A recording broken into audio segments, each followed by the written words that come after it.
So this is the first time we've done the benefits briefing on Teams. I'm not in the country at the moment, I'm in Mexico, hence the reason I'm a bit confused about what time it is. But I have Nick back in the office. He's going to manage the slides, and Marshall. So those of you who are more used to the Monday sessions, we do things slightly differently here. We'll take questions and open any debate at the end of the sessions, as long as we've got enough time. But we've got quite a lot to go through today. And with us, we've got Laura Bassell from Oxford City. Hi, Laura. Hello. We also have Paul Howarth, who's an independent policy and strategy consultant. Hi, Paul. Hi, Malcolm. Morning, everybody. Okay, and we also have Kevin with us, Kevin Stewart. Kevin's joining us for the first time on these sessions. So Kevin's going to give us a quick update on what's new in council tax and benefit rates. And so we've got Nick, who is marshalling today. So Nick, if you'd like to go on to the next slide. So normally I don't do the BEC stats at this in these sessions, but I will just mention them. I've included them in the slide pack. If you can just click on that one there.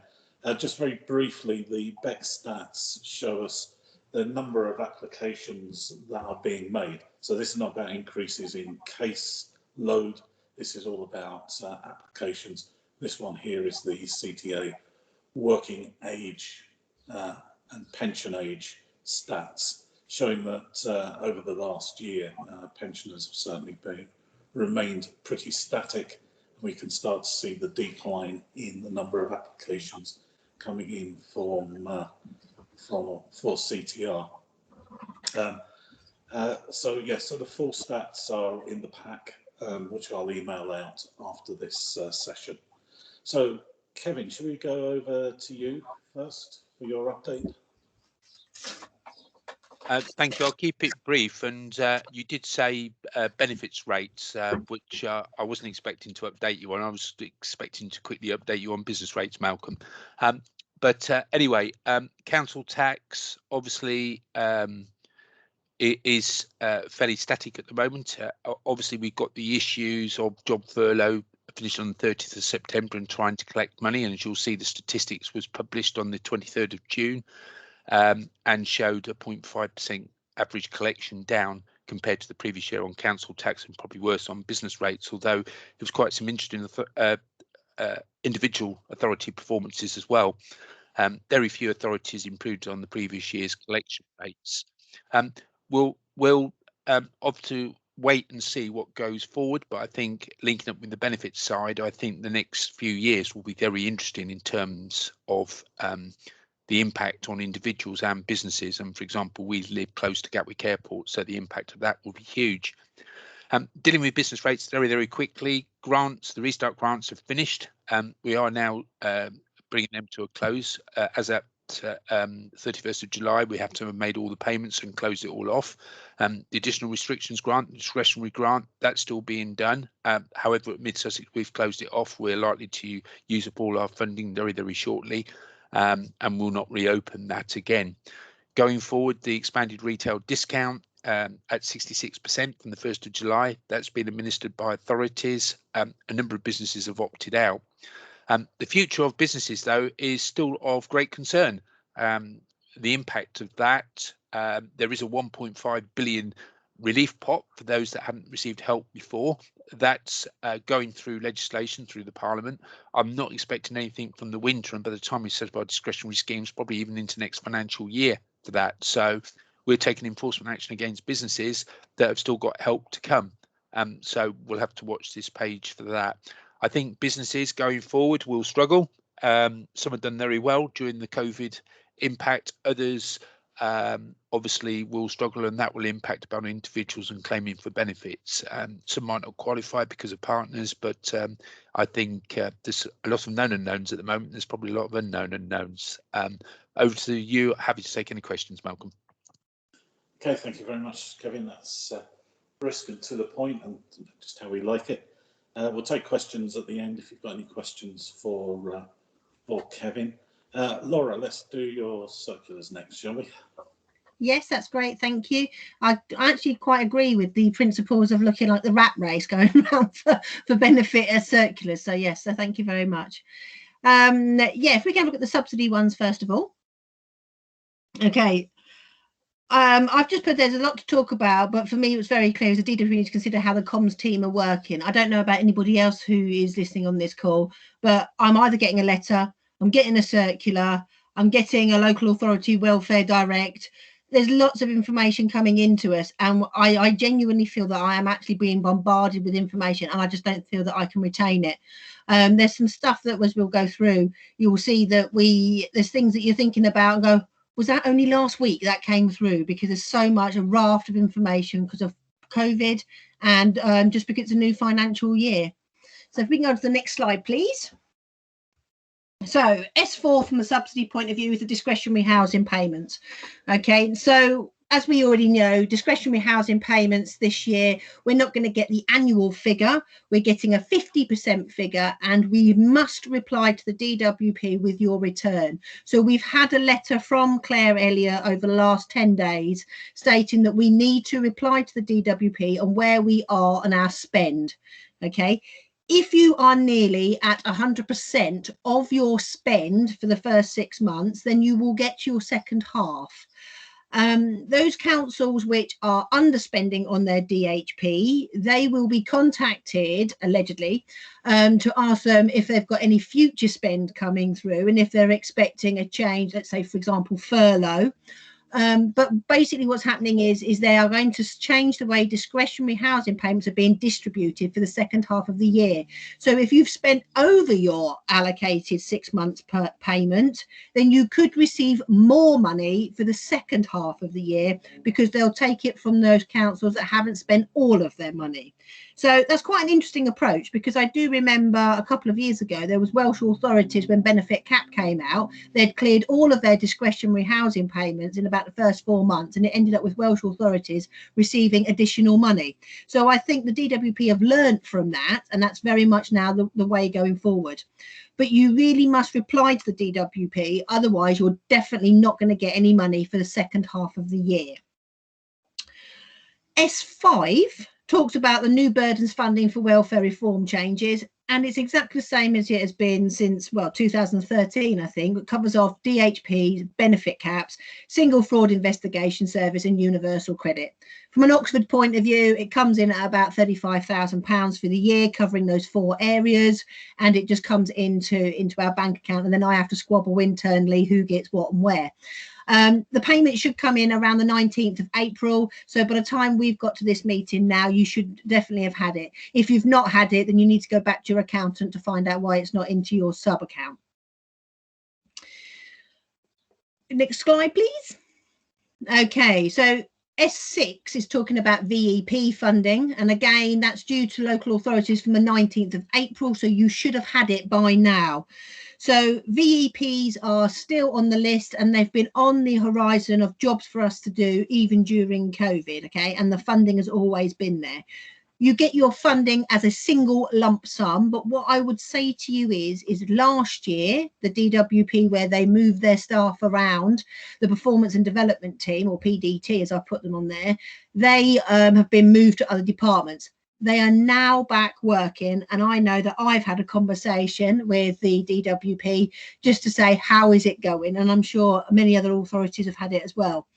VEP will be one of their conversations that you have. So if you haven't from April been doing your VEP work, I think you should prep yourself for an answer, because they are going to call you to say, we've been giving you the funding, why are you not doing it? And they're still holding that principle that if you don't do it in this year, they will take the funding away.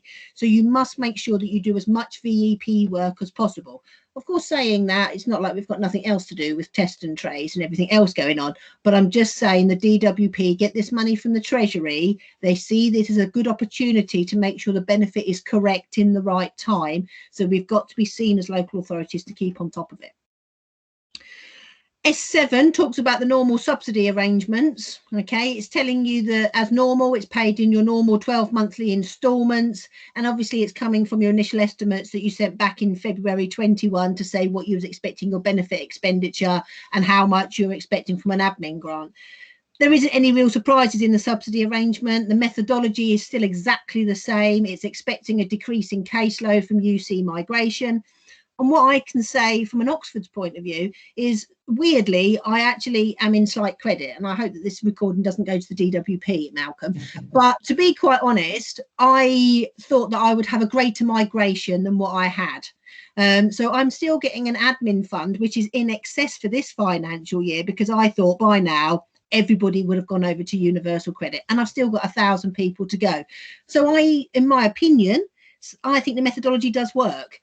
Because they're still giving me the right amount of money based upon my caseload, and my factoring from a budget's point of view has actually put me in a slightly better credit.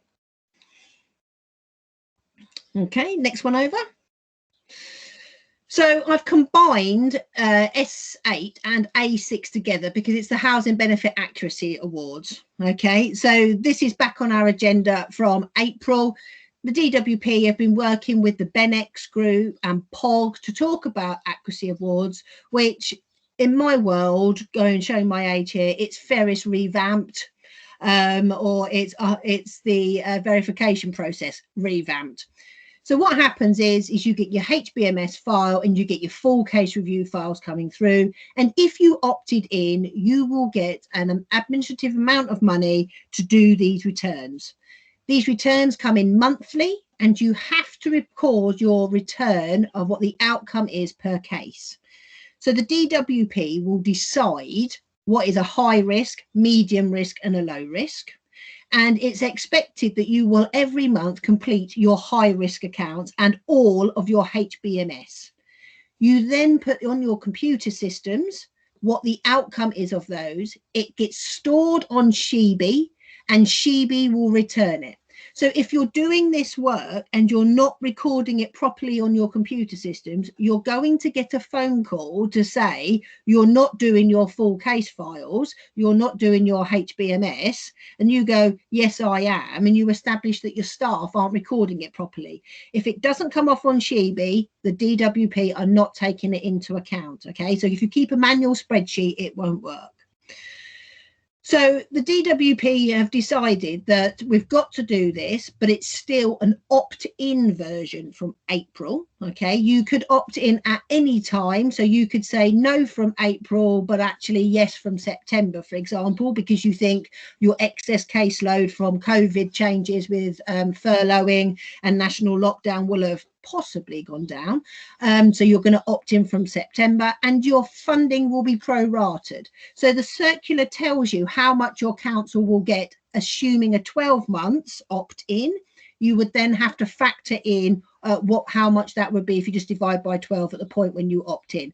And the DWP said that those councils that aren't opting in from April will be contacted separately if they've gone back and told the performance team that you're going to go in, but at some stage you're not sure when.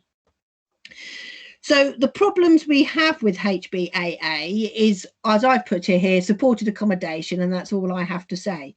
The concept is that the DWP have said these people are paid a higher amount of benefit. Therefore, if we find error in that claim, there will be a greater amount of saving made.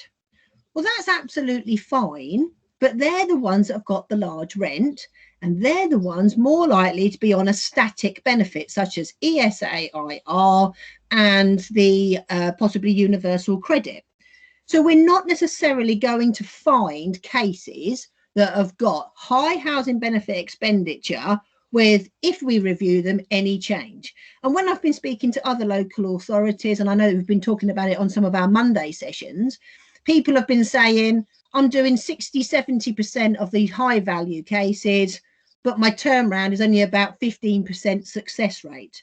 So there is a body of work that the DWP have still got to do in this year. So my request is to everyone that if you are part of HBAA, can you please feed back to the DWP where the errors are, or wasting of time, to be quite honest, or looking at cases that are wrong. What the DWP need to do is look at those cases that possibly are going to have more likely to have different changes, such as students who start in September and they forget to tell you about the grant.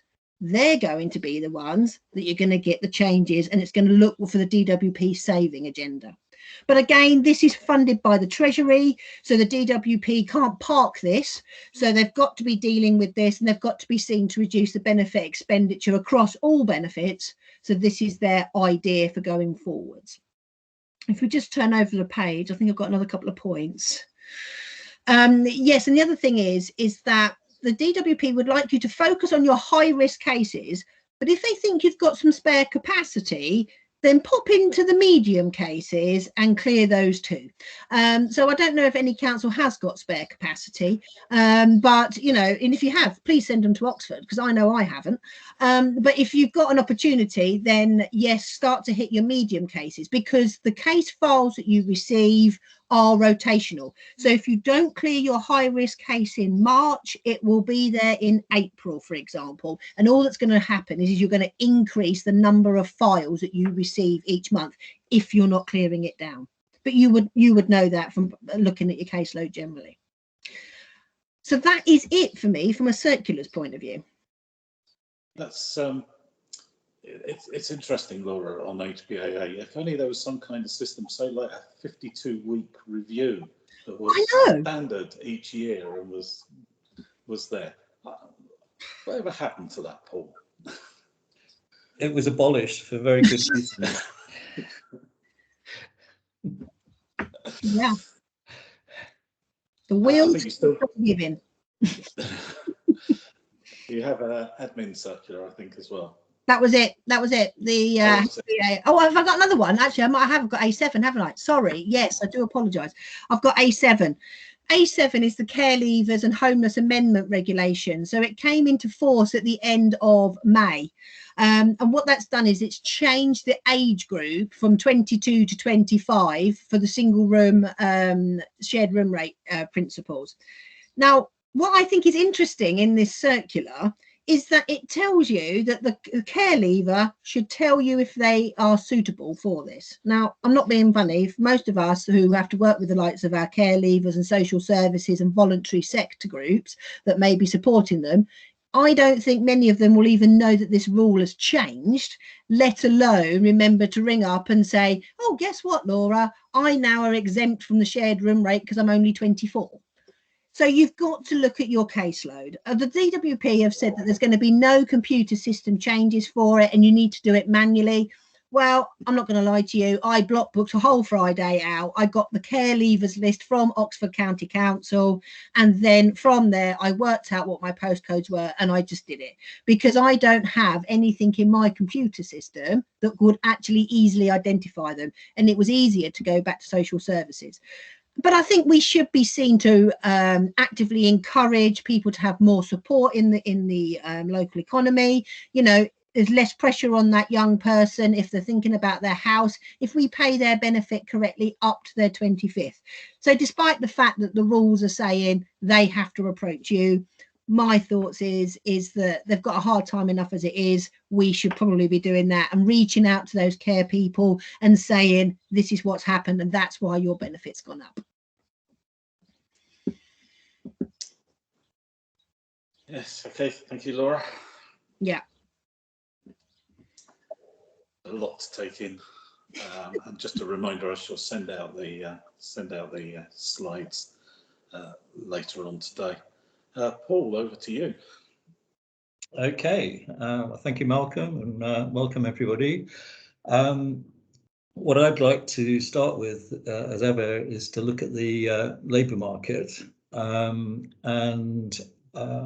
If we do that this time round, what I think overall we're seeing is some signs of recovery, but also some risks. And I'll come on to the risks in a minute, but I think that is the overall summary of where we are with the labour market. The ONS have now produced a series of helpful graphs, which I've incorporated, some of which I've incorporated here, which show trends from 2006 until the present day. So that's quite a useful span, really, just to show what the trends are. I think it's always useful when looking at statistics to look at trends. So if we take the first one, the employment rate, it's currently 75.2. What has happened, as you can see here, is that it started off in the 70s. It then went down below 70, I think just around the 2008-9 recession, and then has been gradually increasing. So the employment rate reached, I think, around 75.5. It's then gone down, of course, because of the pandemic, but has now recovered by a couple of percentage points or 0.2 percentage points. So there are signs there that you know, the opening up of the economy is having a beneficial effect. And similar results, I won't go into all the details, but similar results for unemployment, where the rate is now 4.7. Obviously, it's much higher than it has been in the past, but it is actually lower than the last quarter, and the same applies to inactivity rates. So if we go on to the next slide, what we have here is some of the underlying labour market indicators, which are, I think, in some ways more useful to look at. The number of payrolled employees, which we get now, the information comes from HMRC, from their real-time information system. So it shows the position a bit later on than other stats. And so on the payroll now, we've seen the sixth consecutive increase. We've now got 28.5 million people on payrolls, but still, you know, 500,000 or so below pre-pandemic levels. So still a way to go to get back to that point. Interestingly, the number of job vacancies has gone up quite markedly, and we're now on 758,000, which is near to sort of pre-pandemic levels, and that is usually regarded as quite an important indicator of labour market activity.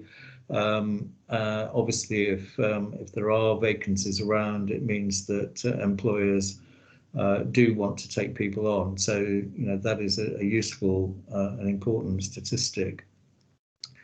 Total actual weekly hours worked in the UK increased slightly again over the last quarter. So there's you know, an upward trend there as well.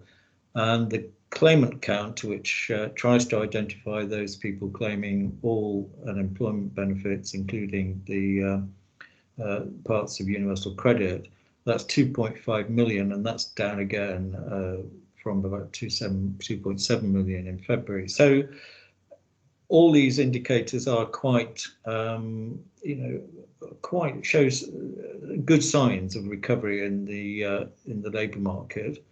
But if we go on to the next point, I just wanted to mention this first because, and I think Malcolm may say a bit more later, but the Institute for Fiscal Studies has produced a report on financial difficulties and deprivation during the pandemic. And as we know, I mean, a lot of people, in a sense, have done quite well during the pandemic because they couldn't go out and spend, they couldn't go on holiday, and they've actually saved money. And if they were still in employment or furlough or indeed pensioners like me, then, you know, we have a fixed income and we couldn't go out and do the things that we normally did. So there are some interesting statistics that they found here, that if you look at the overall position, a couple of indicators, those who were in arrears with at least one household bill, that rose, as you would expect, quite dramatically, but then fell back again in March. Again, food bank use in general increased and then fell back. But I think there are one or two particular issues here that the report highlights. And the first is that households who were in relative poverty, however measured, prior to the pandemic, they are the ones who saw the largest rises in deprivation. So, you know, there's a clear indicator here that it was those who are really in the lower sort of income deciles, the poorer side part of the population, those are the ones who suffered most. And there are particular pockets, groups of people who also suffered more than others, and particularly self-employed people, those who lost all work during the pandemic, and particularly those who weren't entitled to help from the self-employment schemes. So those people clearly were in great difficulties. So it shows that, you know, overall the picture may be saying one thing, but actually when you look at certain pockets of groups of people, there are nuances there that are quite important. So if we go on, I want to just talk about some of the risks. Obviously, the main risk is that the furlough scheme is now being phased out. And if you look at that quote there from the IFS, basically what they're saying and what many others are saying is that the furlough scheme has kept unemployment from rising sharply during the pandemic. So, you know, now it's coming to an end. It's being phased out from the end of September. It won't be there. So that is a major risk, although the numbers supported by furlough have been coming down. It's a major risk still to the future of the labour market. Young people, I think, are particularly at risk. We've looked before at the fact that young people have suffered disproportionately because of the pandemic. At the moment, they've been protected by, or many of them protected by furlough, and also there's been a shift to living at home with parents, quite a marked shift, which has probably masked some of the problems. But young people, particularly very young people, are particularly at risk, I think, going forward. And then I think we have some unknown factors, such as long COVID and indeed mental illness. And again, Malcolm, I think, will cover reports in a bit more detail in a minute. But these are, I think, really quite critical risks, because we don't really know what the impact of these factors is. I mean, there are some indicators, I think, but we don't really know what's going to happen here, and this could be quite serious, it seems to me. And already then we're seeing some shortages and some problems in the labour market. There have been problems, for example, with motor vehicle components and lorry drivers, shortage of lorry drivers, meaning that temporarily at least they've been allowed to work longer hours, which you know, is obviously not an ideal solution. So these are the risks, I think, that we still need to consider. Moving on, if we look at DWP and benefits, I think the big story, of course, is the phasing out of the £20 uplift to universal credit and indeed to tax credits. When it was announced that it was going to be phased out, I and I think several others thought for a minute that perhaps the government had at least sort of come in with some sort of transitional protection arrangement. But actually the phasing out was just a sort of clever way of disguising the fact that it's being cut out, and actually refers to the assessment periods under universal credit, so that basically people will see the uplift go on different days during the months of, well, the end of September and throughout October. Now, the impact of this, I think, is fairly critical. There are all sorts of reports and statistics about this, which we can refer to, but essentially, if you look at the Resolution Foundation, for example, their calculation is that the poorest households will face more than a 5% fall in their income in the second half of 21-22. So that's going to have a significant impact on what is already, as we've seen from the IFS report, already a difficult time for those poorest households. They're going to face an even bigger drop in their income. And many organisations, such as the Resolution Foundation, have come out strongly to suggest this is not what the government should be doing at the moment.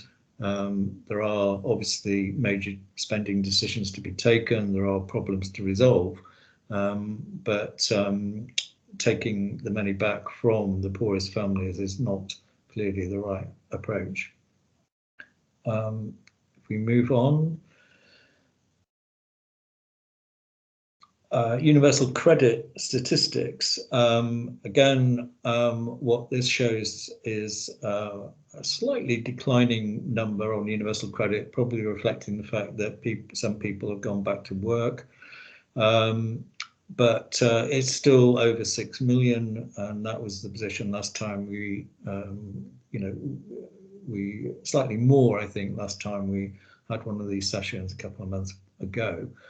And again, just a reminder here that of those people, 35.8% are actually working. If you look at the breakdown below, you'll see that there are, there are over 1 million people working with no conditionality attached on universal credit, and then there's nearly 1 million more who are working with some requirements, so they're being encouraged to work or to get better paid jobs or improve their hours.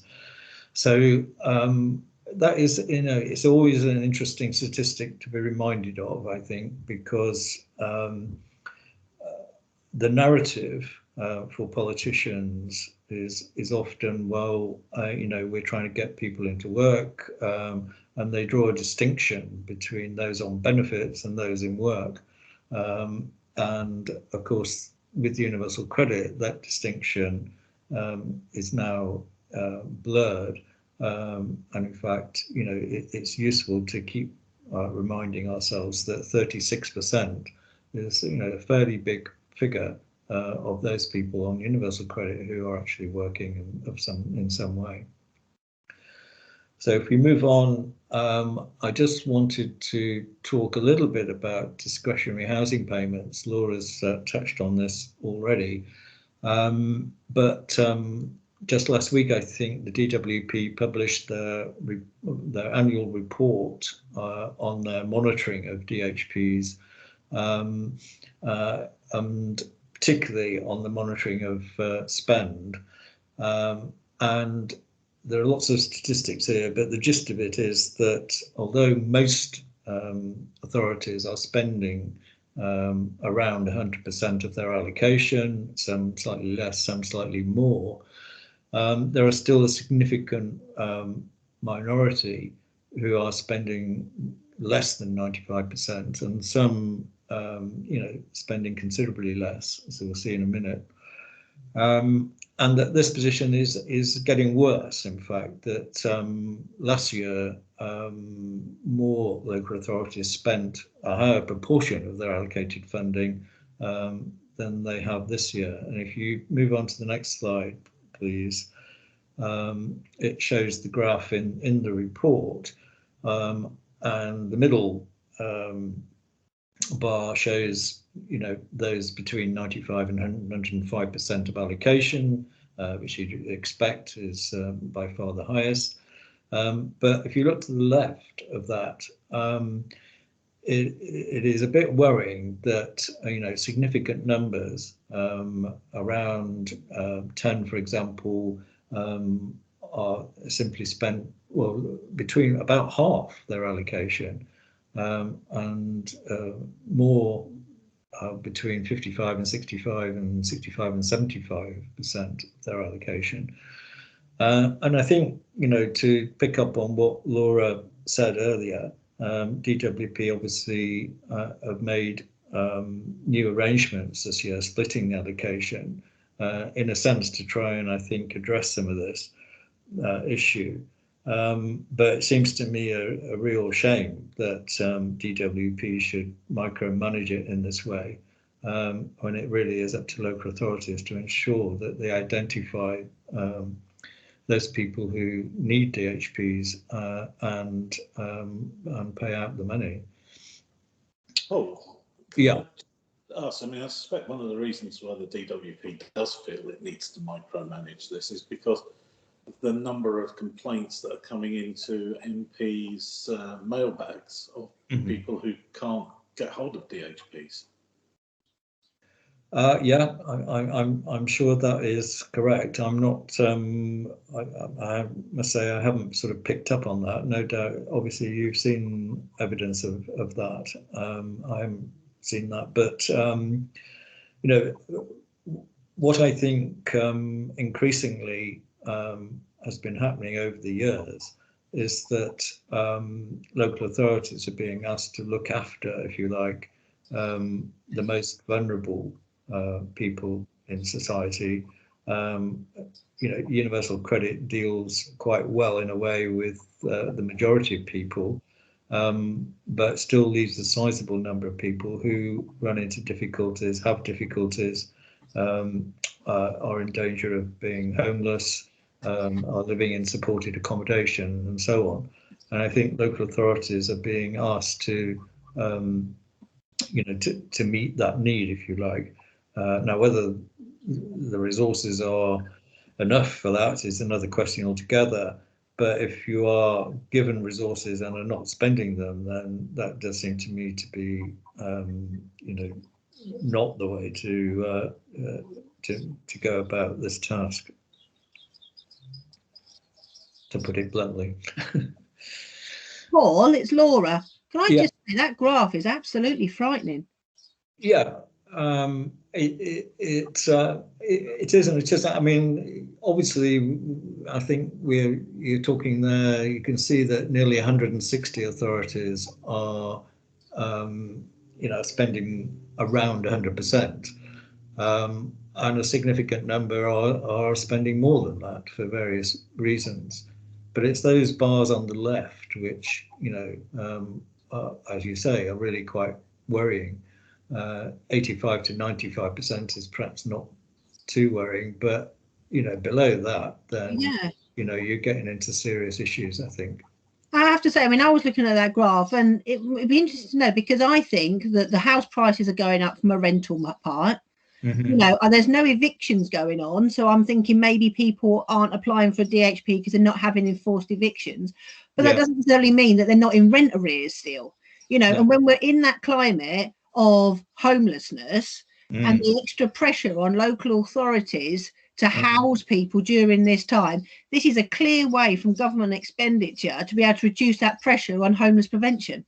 And I know your authority in the past have, seized on DHPs as a way of preventing homelessness, and actually, I don't know what you do now, but certainly in the past, I know Oxford has spent more.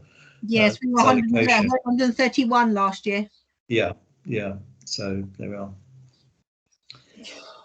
Okay, on to the next bit. I think we're coming to the end. As ever, I sort of end by asking some big questions. Don't pretend that I have all the answers, but I mean, the first one refers to what I was saying before. How robust will the labour market turn out to be? I mean, I think it's a moot point just at the minute. There are those significant risks, although in general, the picture is looking better than forecast, let's put it that way.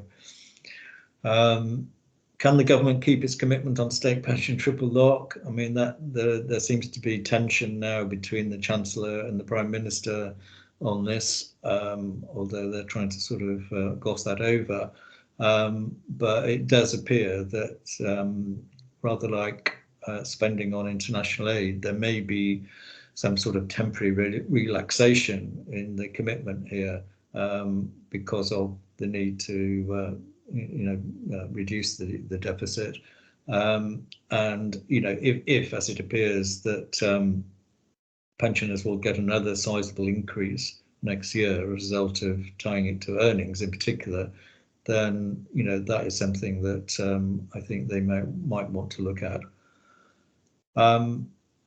Does leveling, I mean, there's a lot of talk about leveling up in one form or another, although I think most people, when they talk about, or most conservative politicians, when they talk about leveling up, are talking about sort of infrastructure projects and things like that. But I think it ought to include addressing growing inequalities. One of the big risks and factors running through this, as we've seen, is the fact that the poorest people are getting poorer. You know, that I think does need to be addressed through some form of levelling up. And as ever, are we due a fundamental look at welfare provision? I think we are. I think it is time to assess where we've got to, what we're doing, what the impact of welfare reforms has been thus far, and to look at a future, even if it's based, as I think it probably will have to be, based on universal credit. Then, you know, there are plenty of fundamental things that can be done around that. Okay, that's me for the moment. Okay, thank you very much, Paul. As always, very interesting look at what's going on. I'm not going to cover off the IFS report, but there are more details in the slide pack when I send them out about what's going on there. So I've got a couple of bits of case law and things to look at. We can start off. Just to have a summary, there's more details again in the slide pack. This is quite an interesting one because HMRC has been pursuing back charges based on the high income child benefit charge. And this has been challenged at an upper tribunal, and HMRC didn't do too well. The upper tribunal ruled that HMRC could not pursue this particular appellant because of payments made to his wife because he hadn't completed a self-employed tax assessment. And basically, HMRC used its discovery powers in investigating his self-employed tax, discovered that in fact he had more income, and that affected the amount of child, or would have affected the amount of child benefit paid to his wife. And so they decided to claw back not only whatever tax he owed, but also the child benefit, which was about £4,000, I think. He appealed that this was not basically proper use of discovery powers, and also that he'd been unaware of the new rules. And as I say, those powers could not be used to apply backdated HICB. So very, very awkward. Next slide, please, Nick. Yeah, I mean, just coming back on that, it is a reminder that, you know, about using powers that are for very specific purposes and then having other outcomes, and seeing that you can get away with utilising those powers for other outcomes. And that's why that's an important piece of law. This one here I thought was quite interesting. Now, this is a universal credit. So it's a student recovery case. So Vicky Reed, who's in her mid-30s and widowed, she has an 8-year-old child. She applied for UC when she started her research in 2019, and she supplied full details of her course and the stipend she'd been granted by the university, and she was told that she was entitled to receive £1,316 per month. So everything was quite good. Reed's PhD included the stipend, which she declared that cover expenses, which is based on her hours and is worth £11,500 a year. And the whole payment was disregarded, and it was disregarded in error by the DWP. Next slide. This is when things start to get complicated. Last autumn, when Reed notified the DWP that she was dropping her hours because she could not get enough childcare to work as normal, this prompted a review of her claim and a letter saying that between January and December last year, she'd been overpaid by just under £1,600 because 30% of her stipend should have been taken into account. And a new assessor decided that a second assessment was also incorrect. So this new assessment was then also declared incorrect. This second assessor, this new assessor, they said there seems to be a misunderstanding and your stipend is to be treated as a grant for UC purposes. So under the rules, that means the whole payment had to be counted, and after tuition fees and the £110 a month allowance for books and travel. So the DWP admitted all of this was their own error. In fact, their own error 3 times, or certainly 2 times. But nonetheless, Reed now has to repay £17,233. Unlike previous benefits, like we're used to with HB, the DWP can recover overpaid universal credit, even if it is to blame for the error. Though Treasury guidelines do allow for it to opt not to in exceptional circumstances. The exceptional circumstances is quite a difficult thing to challenge. Whether this is exceptional or not would be open to some debate. But nonetheless, it highlights something that we probably didn't realise about universal credit, in terms of it's a bit more brutal when it comes to recovering official errors. Citizens Advice says that it has more than 50,000 views on its web pages dedicated to this just one subject. So it's a kind of indicator, I think, for all of us that universal credit, I think, is a very harsh regime. And I think Paul is quite right to say it does need to be reviewed. And I suspect we're probably going to see some real problems as we emerge out of furlough as far as universal credit is concerned. Now, homelessness. There's new figures from charities that show that rough sleeping in London has risen by 35% in 5 years.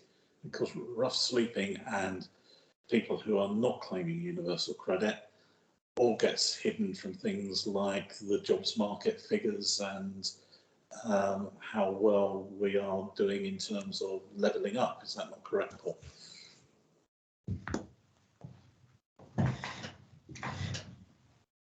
Yes, I said, is that not correct, Paul? Yeah, indeed. Okay. More than 11,000 people were counted as sleeping rough in the capital from April 2020 to March 21. And that's a 3% increase on the previous year. And we need to bear in mind there was also the sleeping in scheme, getting in the early days of the pandemic to get people into some kind of accommodation. So after plateauing between 2014 and 17, rough sleeping has been rising sharply ever since. Next slide, please, Nick. So in the midst of all of this, there is a hidden crisis of women sleeping rough, with job losses in the hospitality section and increasing domestic violence during the pandemic, fueling this surge of numbers. So the homeless charity Glassdoor said that between 2020 and 2021, 26% of those it supported were women. That was up 19% from 18 to 19. The New Horizon Youth Centre in London found that between April and June this year, 35% of its guests were female, compared with 10% in 2019. And St Basil's in the West Midlands found that 35% of those using their services were young women. So official rough sleeping statistics for England released in February show that just 14% of rough sleepers were women. And the new figures for London now show that 16% were women. So outreach workers are in fear that women are not being included in official rough sleeping statistics because they so often go inside when the counts are happening, seeking shelter on buses or staying in A&E departments for safety. And in general, women are really always under-included when it comes down to statistical information. And this is just another area which we should be concerned about. Okay, next slide, Nick. So just a couple of summaries. I've put far more detail in the slide pack. The Health Foundation published a report on unemployment and mental health. Probably some stuff here that shouldn't really surprise us, but some of the headlines on this. Unemployment and mental health is bi-directional. 43% of unemployed people have mental health issues against 27% of employed people. And based on Office of Budgetary Responsibility predictions of unemployment rates, they estimate an additional 200,000 people suffering from poor mental health by the end of the year.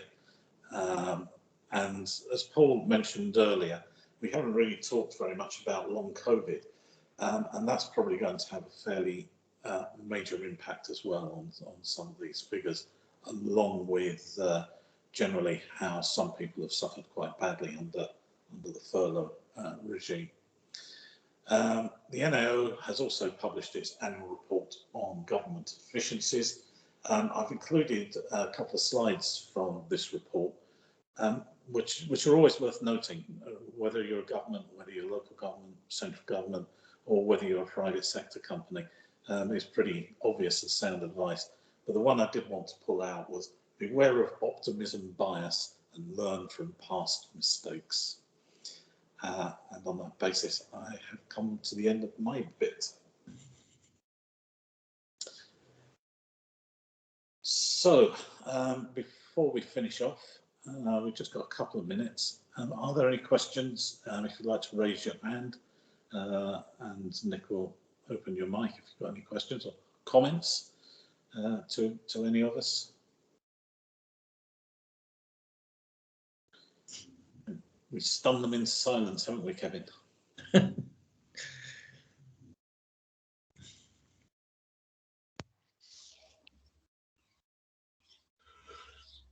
That includes Kevin as well. He's gone into silence. I'm here. Yeah, I was going to say, I've never seen such a thing before. I hope we've got this on the recording that Kevin is also stunned into silence. No, I'm here, guys.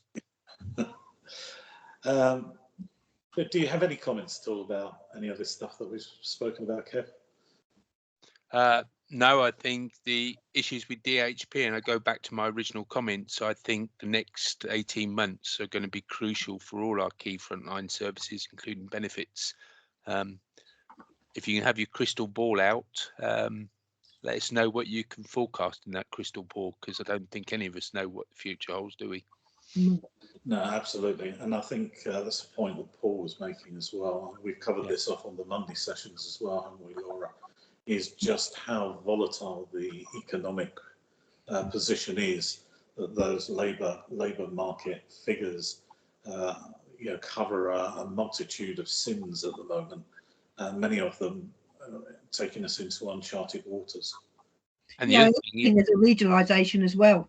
You know, where you have to remember that the North was shut down into a tier 3 situation for a lot longer than what London was, and I think that's going to have a long-term impact across their service sectors. And you've also got the issue that at the moment a lot of people are self-isolating or catching COVID, and the impact of that on businesses is going to be huge as well. Yeah, we've just not seen it yet. Yes. Okay. can I thank Paul for You've your got a hand excellent up. session? Sean's got his hand up. Oh, sorry. Yeah, sure. Sorry, missed you there, mate. Oh, unmute yourself, Sean. Let me allow his mic first. Yeah, unmute now. If you're and that slide on DHPs, where there are a large number of authorities spending way below 50% of their allocation on DHPs, that's a large amount of money to be sending out of your community, and that's what they're doing.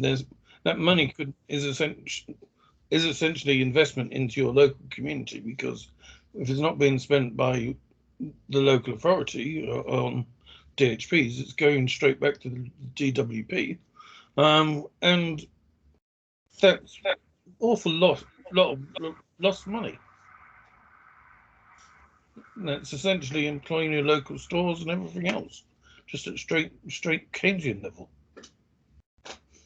Yeah, I mean, you're absolutely right. I mean, that is DHPs have proven to be a double-edged sword, haven't they, Paul, for local authorities? Yeah, I think so. But I mean, I think Sean is right. I mean, it is. I mean, perhaps the emphasis needs to change a bit. I mean, I think hitherto we've relied perhaps overmuch on people applying for DHPs, where actually what might be a better bet would be for local authorities to try and seek out those who need help a bit more. Looking at their caseloads, looking at analysing those who perhaps ought to be approached and asked if they want to apply, because clearly they're in need of it and they may not realise that it's there.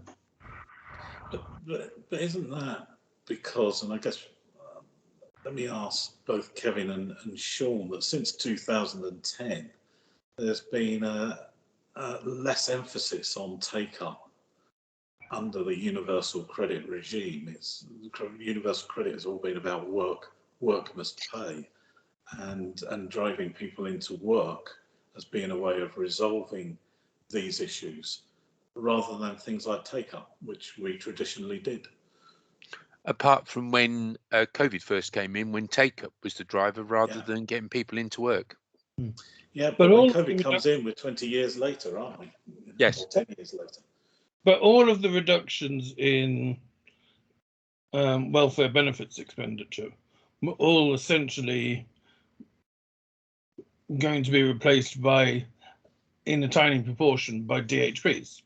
So you had a £10 billion reduction, £10 billion worth of cuts being replaced by, I think, sort of about £100,000, not £100 million of DHPs.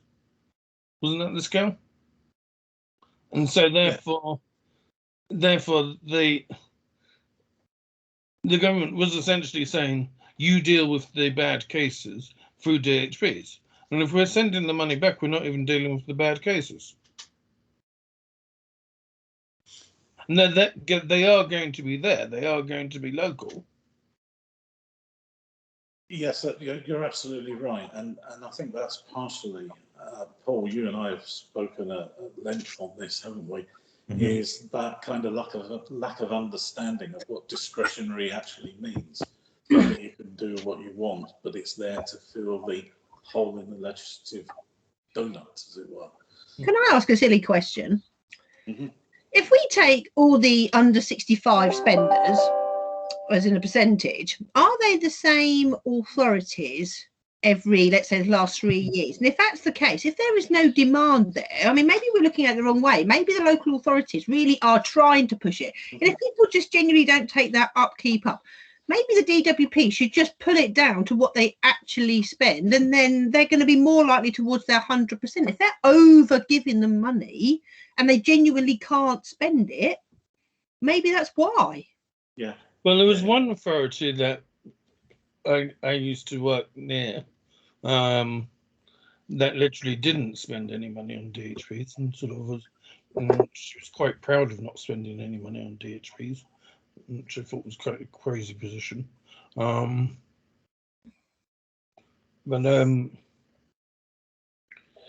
thought it automatically reallocated by design anyway. So if you didn't spend your money, it would reduce the next year. Hasn't been that clever, has it, Paul? Yeah, I think that there's been an element of that, but I think the big increases in DHP allocations in recent years have been around, the impact of various welfare reforms, and that's how they're monitored by DWP. And so, what the allocations are based on in the main, I think, are the numbers of people affected by, for example, the spare room subsidy or bedroom tax in the area. So that's how it's worked out. So in theory, it should reflect some of the problems that are being experienced in each local authority. Obviously, the allocations won't be perfect, and some authorities may indeed get a bit more than they need, as it were, compared with others. But that I don't think should prevent them from trying their utmost to spend the allocation, because as Sean has said, this is they're missing out on a boost to their local economy, however small, and they're also crucially missing out on helping some of those who really do need this help. We know from all the information that we've been talking about today that some of these people are really struggling, and I think local authorities need to sort of go out and try and find them rather than rely on them coming to them. Yeah, I think you're quite right. I think we're going to see a return to take up, especially as Kevin quite rightly says. We've started to see that through the pandemic. So on that basis, I noticed that the time is just gone 1 o'clock, and people are starting to disappear now, having to go to lunch or go to their next meeting. So on that basis, can I thank my esteemed panel, Paul and Kevin, thank you very much, and Laura and Nick for marshalling, and Sean, thank you for your comments and getting involved. And next one of these will be in a couple of months' time. Otherwise, we'll see you on the somewhat looser version, which is on Mondays at lunchtime for half an hour. Okay, thank you all very much. Thank you. Bye. Good night.